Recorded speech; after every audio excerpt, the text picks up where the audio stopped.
इस चैनल को सब्सक्राइब करें और घंटा दबाना ना भूलें। करो रब दी हुण वडियाई, करो रब दी हुण वडियाई, सब असमाना दी उचियाई, सब असमाना दी उचियाई। तारी तारी कर बुलंदी पर, करो तारी तारी कर बुलंदी पर।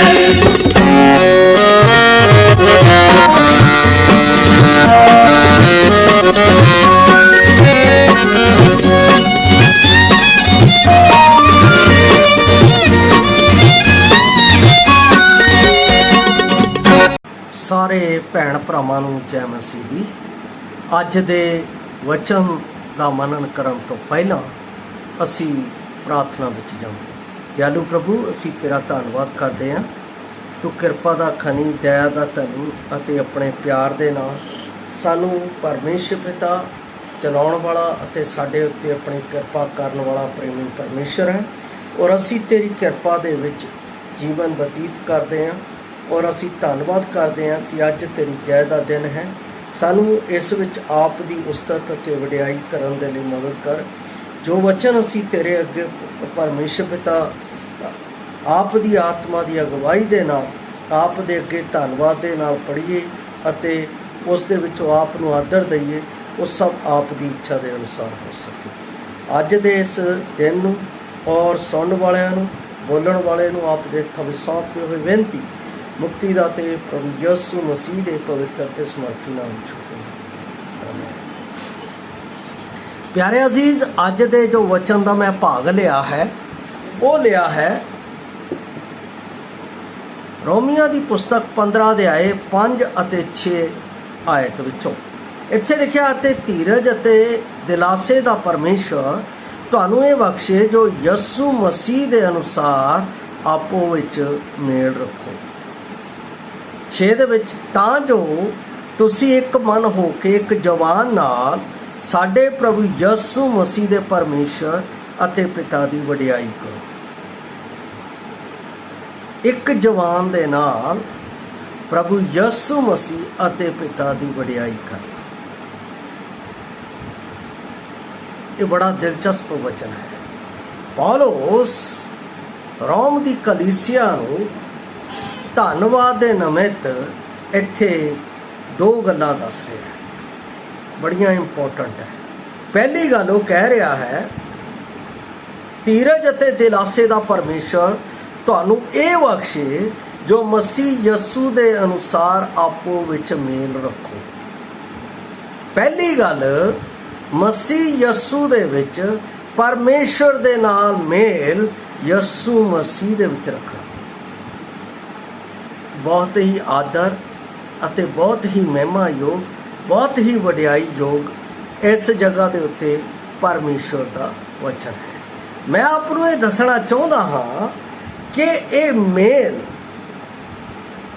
ਮੈਂ ਆਪ ਨਹੀਂ ਕੀਤਾ ਹੈ, ਨਾ ਮੇਰੇ ਤੋਂ ਆਪ ਹੋਇਆ ਹੈ, ਕਿਉਂਕਿ ਬਾਣੀ ਇਹ ਦੱਸਦੀ ਹੈ ਕਿ ਪਰਮੇਸ਼ਰ ਜਦੋਂ ਅਸੀਂ ਬਾਬੇ ਆਦਮ ਦੇ ਸਮੇਂ ਵਿੱਚ ਪਾਪ ਨੂੰ ਕਰਦੇ ਹੋਏ ਵੇਖਦੇ ਹਾਂ ਤਾਂ ਪਰਮੇਸ਼ਰ ਨੇ ਆਦਮ ਅਤੇ ਹਵਾ ਨੂੰ ਵਾਗੇ ਅਦਨ ਦੇ ਵਿੱਚੋਂ ਬਾਹਰ ਕੱਢ ਦਿੱਤਾ ਸੀ ਤੇ ਉਹਦੇ ਨਾਲ ਕੋਈ ਸੰਗਤ ਨਹੀਂ ਸੀ। ਕਿਉਂਕਿ ਬਾਣੀ ਦੇ ਵਿੱਚ ਜਦੋਂ ਅਸੀਂ ਪਹਿਲਾ ਦੂਸਰਾ ਕਰੰਥੀਆਂ 6 ਅਧਿਆਏ ਉਸ ਦੀ 14 ਆਇਤ ਪੜ੍ਹਦੇ ਹਾਂ ਤਾਂ ਉੱਥੇ ਲਿਖਿਆ ਹੈ, ਪਾਪ ਦਾ ਪਵਿੱਤਰਤਾ ਦੇ ਨਾਲ ਕੀ ਮੇਲ, ਤੇ ਪਵਿੱਤਰਤਾ ਸਾਡੇ ਵਿੱਚ ਹੈ ਨਹੀਂ ਸੀ। ਔਰ ਬਾਣੀ ਦੱਸਦੀ ਹੈ, ਸਭਨਾਂ ਨੇ ਪਾਪ ਕੀਤਾ ਅਤੇ ਪਰਮੇਸ਼ਰ ਦੇ ਪ੍ਰਤਾਪ ਤੋਂ ਰਹਿ ਗਏ, ਤੇ ਸਾਡੇ ਨਾਲ ਮੇਲ ਦੀ ਕੋਈ ਆਸ ਨਹੀਂ ਸੀ। ਪਰ ਬਾਣੀ ਦੇ ਵਿੱਚ ਪ੍ਰਭੂ ਯਿਸੂ ਮਸੀਹ ਜੀ ਦੇ ਧੰਨ ਸ਼ਬਦ ਦੇ ਉੱਤੇ ਜਦੋਂ ਗੌਰ ਕਰਦੇ ਹਾਂ ਤਾਂ ਸਾਨੂੰ ਪਤਾ ਲੱਗਦਾ ਹੈ ਕਿ ਪਰਮੇਸ਼ਰ ਪੁੱਤਰ ਨੇ ਸਾਨੂੰ ਮਿਲਾਉਣ ਦੇ ਲਈ ਕਿੰਨੀ ਵੱਡੀ ਕੁਰਬਾਨੀ ਸਾਡੇ ਲਈ ਦਿੱਤੀ ਹੈ। ਬਾਣੀ ਦੇ ਵਿੱਚ ਜਦੋਂ ਅਸੀਂ 9 ਵਚਨ ਪੜ੍ਹਦੇ ਹਾਂ ਮਤੀ ਦੀ ਅੰਜੀਲ 5 ਅਧਿਆਏ ਦਾ, ਤਾਂ ਉੱਥੇ ਲਿਖਿਆ ਹੈ, ਧੰਨ ਉਹ ਜਿਹੜੇ ਮੇਲ ਕਰਾਉਣ ਵਾਲੇ ਹਨ, ਕਿਉਂ ਜੋ ਉਹ ਪਰਮੇਸ਼ਰ ਦੇ ਪੁੱਤਰ ਕਹਾਉਣਗੇ।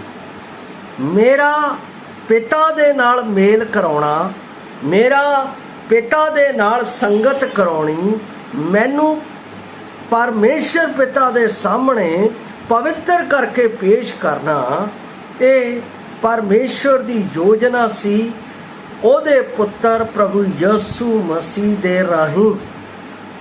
ਇਹ ਅਦਭੁਤ ਗੱਲ ਹੈ, ਇਹ ਛੋਟੀ ਗੱਲ ਨਹੀਂ ਹੈ, ਬੜੀ ਮਹਾਨ ਗੱਲ ਹੈ ਜੋ ਇਸ ਜਗ੍ਹਾ ਦੇ ਉੱਤੇ ਪਰਮੇਸ਼ਵਰ ਨੇ ਮੇਰੇ ਅਤੇ ਸਰਬੱਤ ਮਨੁੱਖ ਜਾਤੀ ਦੇ ਲਈ ਉਸ ਨੇ ਕਾਲਵਰੀ ਕਰੂਸ ਦੇ ਉੱਤੇ ਮੇਰੇ ਅਤੇ ਆਪ ਦੇ ਲਈ ਪ੍ਰਗਟ ਕੀਤੀ ਹੈ।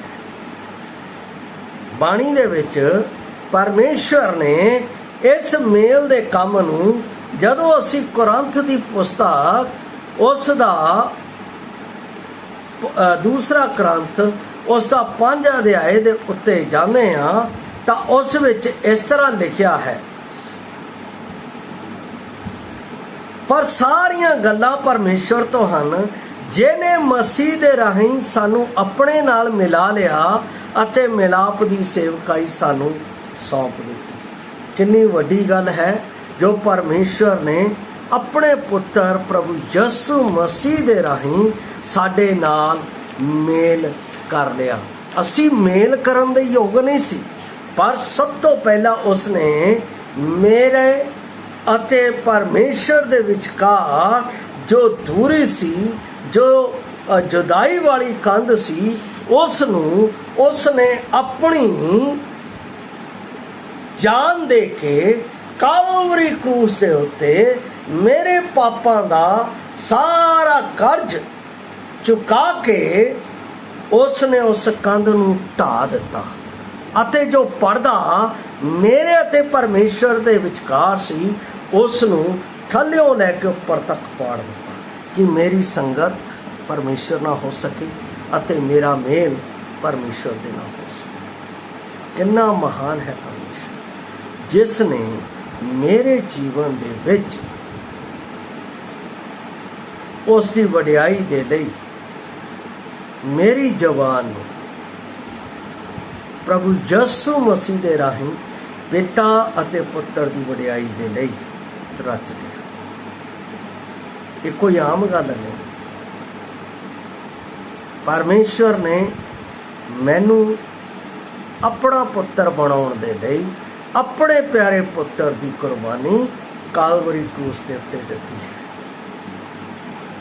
ਉਹ ਮੇਰੇ ਪਾਪਾਂ ਦੇ ਲਈ ਮਾਰਿਆ ਗਿਆ, ਦਫਨ ਕੀਤਾ ਗਿਆ ਅਤੇ ਮੈਨੂੰ ਪਿਤਾ ਦੀ ਵਡਿਆਈ ਦੇ ਲਈ ਮੁਰਦਿਆਂ ਵਿੱਚੋਂ ਤੀਸਰੇ ਦਿਨ ਜੀ ਉੱਠਿਆ, ਕਿ ਮੈਂ ਇਸ ਜਵਾਨ ਦੇ ਰਾਹੀਂ,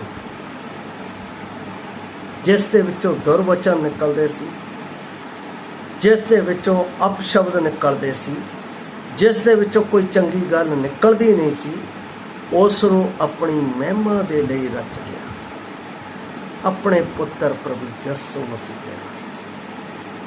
ਇਸੇ ਕਰਕੇ ਤਾਂ ਬਾਣੀ 'ਚ ਲਿਖਿਆ ਹੈ, ਜ਼ਬੂਰ ਦਾ ਲਿਖਣ ਵਾਲਾ ਦਾਊਦ ਕਿ ਖਾਕ ਤੇਰਾ ਧੰਨਵਾਦ ਕਰੇਗੀ।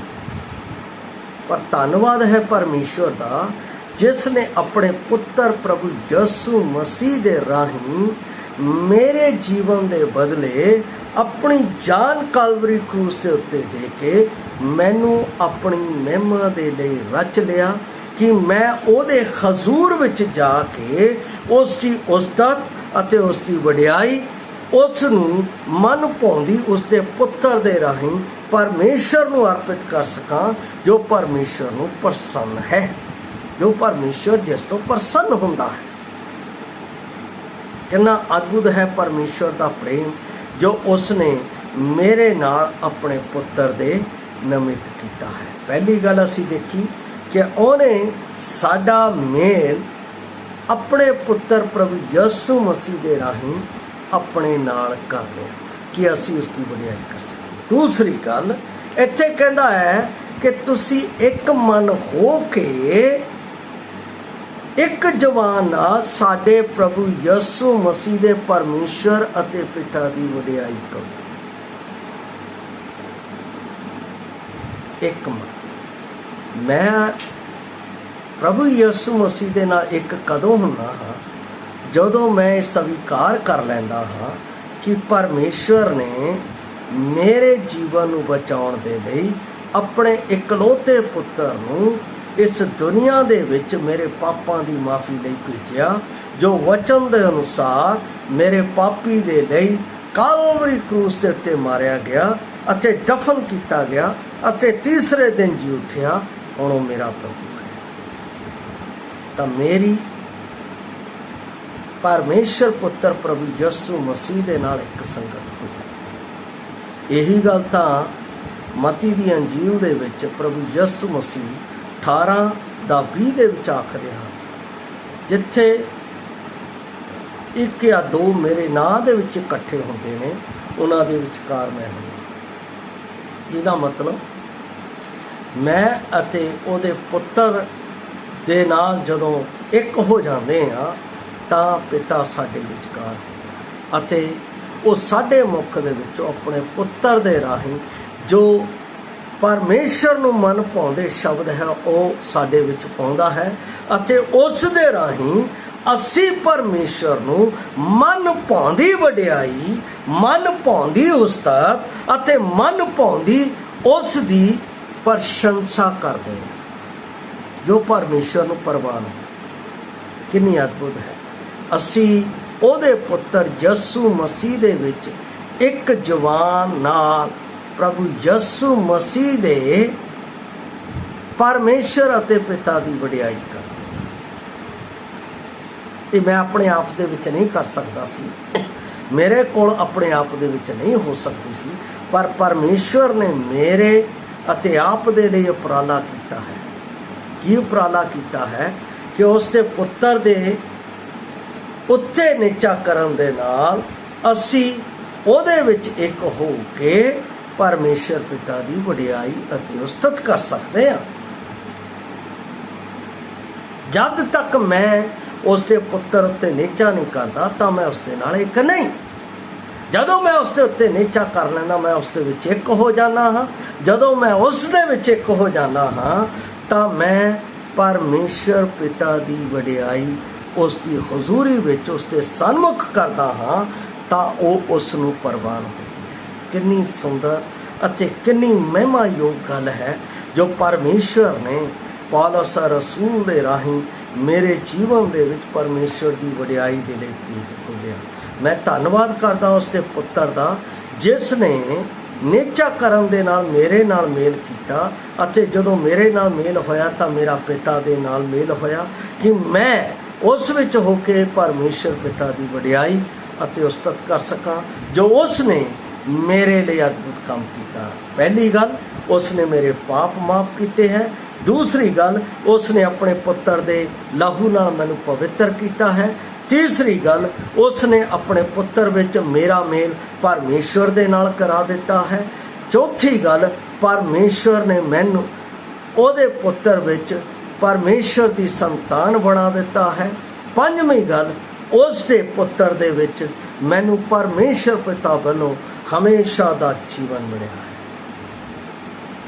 ਜਿਸ ਨੇ ਮੇਰੇ ਜੀਵਨ ਦੇ ਵਿੱਚ ਜਦੋਂ ਮੈਂ ਉਸ ਉੱਤੇ ਨੀਚਾ ਕੀਤੀ, ਇਹ ਪੰਜ ਗੱਲਾਂ ਮੇਰੇ ਜੀਵਨ ਦੇ ਵਿੱਚ ਸੇਂਤ ਮੇਤ ਵਿੱਚ ਭਾਵ ਮੁਫਤ ਵਿੱਚ ਦੇ ਦਿੱਤੀਆਂ, ਤਾਂ ਕਿਉਂ ਨਾ ਮੇਰੀ ਇਹ ਜਵਾਨ ਮਸੀਹ ਯਸੂ ਦੇ ਵਿੱਚ ਪਰਮੇਸ਼ਰ ਪਿਤਾ ਦੀ ਵਡਿਆਈ। ਇਸ ਲਈ ਮੈਂ ਧੰਨਵਾਦ ਕਰਦਾ ਕਿ ਪਰਮੇਸ਼ਵਰ ਨੇ ਮੈਨੂੰ ਆਪਣੇ ਪੁੱਤਰ ਪ੍ਰਭੂ ਯਸੂ ਮਸੀਹ ਦੇ ਵਿੱਚ ਮੇਰੀ ਜਵਾਨ ਨੂੰ ਆਪਣੀ ਮਹਿਮਾ ਅਤੇ ਵਡਿਆਈ ਦੇ ਲਈ ਚੁਣ ਲਿਆ ਅਤੇ ਇਸਤੇਮਾਲ।